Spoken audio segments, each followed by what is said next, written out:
maamulaha dugsiga sare ee Maxamuud Axmed Cali Axmed Balayax oo la hadlayay telefishinka caalamiga Star ayaa shaaca ka qaaday in dugsigiisu gubay buugaag dhawaan la soo gaarsiiyay waxana buugaasi oo uu qoray Khadar Cabdilaahi lagu magacaabaa Guraac kumaan degdegin waanu daraasaynay waxaanu u aragnay buugaasi inaanu anfacayn ardayda akhlaaqdoodana uu ku yahay mid taban waxyaabo laga dhaxlayaana ay yihiin wax taban dabeetana buugaagtii waxaanu maxaynu ka yeelaa macallimiintu midna waanu ka soo reebno waxaanu bal aan aad u sii axadno kuwii kalena waanu gubnay ilaa anaga lahaynay mar hadii library-ga la siiyay waxaan anfacayn waa laga saaraa waxba la qoray maaha macnaheedu dadka wax qora waxaan ka codsanayaa dadkooda wax faa'iido u leh inay horta u qoraan qodobka labaad ka codsanaya wax weeye qofku inuu gacmo badan iyo talooyin badan helo markuu wax qorayo mid kamida macallimiinta dugsigaasi dhigta oo magaciisa la yiraahdo Xamse Ismaaciil Xuseen waxa uu isna si qoto dheer u sharxay sababta keentay in buugaasi la gubo aan kamid ahay macallimiinta akhriday barbilow ilaa bidhamaad waliba waxaan ku qaatay inaan aad u akhriyo waqtiyo fara badan oo la iga warsugay buugan hadaba Guraac magaciisa abeenu ka bilaabiye magaca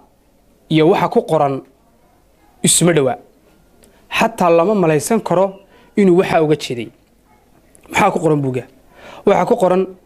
deelqaaf qalimeed oo aan loo qorin si asluubka iyo anshaxa qoraaga iyo qoraalkaba u wanaagsan wuxuu ka hor imanayaa sharafta bini'aadanka wuxuu ka hor imanayaa sharafta dalka oo waliba uu aad u carabaabayo sharafta dugsiyada dawladda oo runtii aad ugu tuntay oo aan halkan ka sheegi karin tusaale waxaan kugu soo qaadan karaa saan u cadeeyo markuu safeynay iskuulka Faarax Omar waa iskuul weyn oo secondary ah oo u dhow wasaaradda waxbarashada iskuulka markuu sheegayo wuxuu baalmaray habkii iskuulka loo dhisay ama uu imika u jiro wuxuu ku sifeynayaa meel da'yarta timaada aanay u iman waxbarasho ay u yimaadeen siday jinsiyadahooda ugu kala faa'iideysan lahaayeen runtii waxaan uu qoray ee uu ku sifeeyay halkan imaka buuga uu dugsiga ka qoray runtii ma sheegi karo waxyaabaha kamid waxa kamid ah madaxda qaranka sidoo galay markuu ka sheekaynayo nin ugu magac daray wasiir Daahir Colaad runtii in nin wasiira oo haybad iyo sharaf leh sida wax looga qora ma yahayn markuu ka hadlayo macallimiinta macallinka qaranka iyo sidoo deelqaafka uga galay ayad aad u la yaabsaa intaaba waxa ka daran anshaxa iyo dhaqanka uu baalmaray wasaaradda waxbarashada Soomaaliland ayaa cadho xoogan ka muujisay in buugani la gubo agaasimaha guud ee wasaaradda waxbarashada Soomaaliland Cabdi Cali Jaamac oo arintaasi ka hadlaya waxa uu yiri iskuulkaasi isaga laftiisu go'aanka uu iska qaatay oo keligii qaatay waxaan u arkaa inay khalad tahay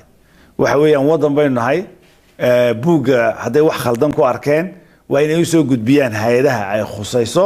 dabeedna waa in go'aanku uu noqdo hadii la gubayo hadaan la gubaynba iyo hadii la deynayaba waa inuu noqdo go'aan dawladeed weeyaan marka kuwa buuga gubay laftoodu waxa weeye sharciga gacanta ku qaateen marka saas wadan lagu noqon maayo buugaagta iyo qoridoodu waa midi laba af leh horta waa mid wax loo baahan yahay in la dhiirigeliyo waa la doonayaa oo qoristii la dhiirigeliyo waayo inaga dhaqankeena kuma jirtay wax la qoro waxaynu nahay dad hadlo un baynu nahay seen wada ognahay marka qoraalkii in la dhiirigeliyo waa la doonayaa waana runtii talaabo muujinaysa in waa cusub inoo bariyay oo maxaan ku radaa aynu dhinacii saxda ah u socono dhinaca kalena waa midi laba af lesan idhiyo waxaynu u baahannahay waxa soo kordhaya oo iman doona waxyaalo fara badan oo inagu aynaan aqoon laakiin dadkii inaga horeeyay wax qori jiray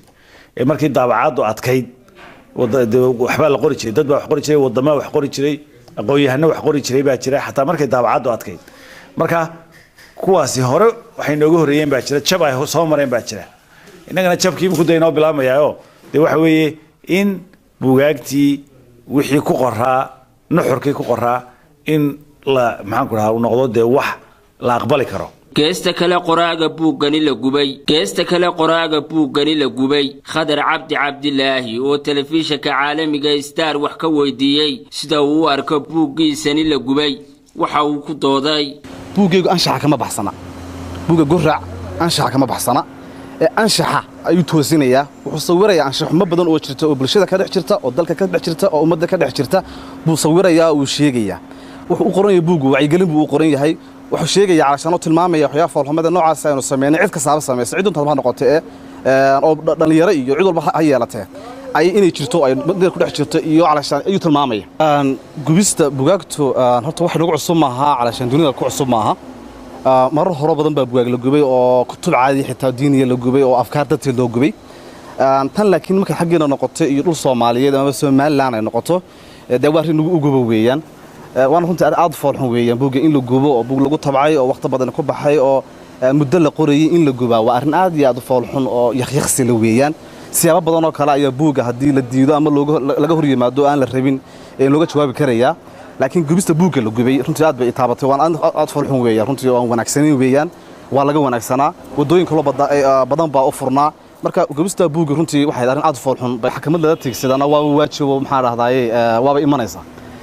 laakiin waxa weeyaan horta ku degdegi meeyni